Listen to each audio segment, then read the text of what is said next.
ես հիմա արձանագրում եմ եւ արձանագրումը այդ արել եմ, ուզում եմ նորից կրկնեմ, որ եւ ես սրանում միանշանակ համոզված եմ, որ մենք այսօր որպես պետություն ավելի անկախ ենք, քան երբևէ,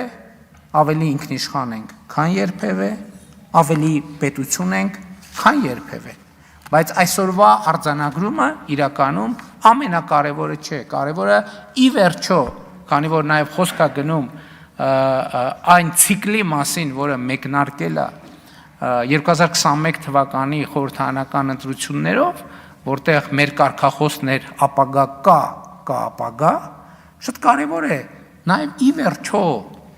պատասխանել այդ հարցին, լավ մենք այդ կարգախոսը իրագործեցինք, թե չիրագործեցինք, կա ապագա, թե չկա ապագա, սա էլ է ինձ համար գրեթե ամենօրյա խորհրդածության նյութ և այդ խորհրդածության արդյունքում ես եկել եմ հետևյալ եզրակացության, ինչն է գործնականում նշանակում, որ կա ապագա և ինչն է գործնականում նշանակում, որ չկա ապագա, եթե կա ապագայի նախագիծ հստակ գծագրված, ուրեմն կա ապագա, եթե չկա ապագայի հստակ գծագրված նախագիծ, ուրեմն չկա ապագա, և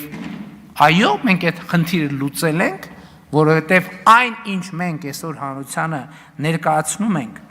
որպես իրական Հայաստանի գաղափարախոսություն, դա ապագայի հստակ գծագրված նախագիծ է, և այդ նախագծի գոյությունն է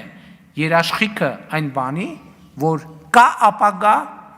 և այդ ապագան ունի շատ կոնկրետ պարամետրեր, և այդ պարամետրերից կարևորագույնը սեփական միջավայրում հարևանների հետ կարգավորված հարաբերություններ ունենալն է, լիարժեք և ամբողջական հարևանների տարածքային միջազգայինորեն ճանաչված տարածքների ամբողջականությունը ճանաչելը և դրանով սեփական տարածքային ամբողջականությունը, ինքնիշխանությունը և անկախությունը ճանաչելը։ Եվ ես ուզում եմ հստակ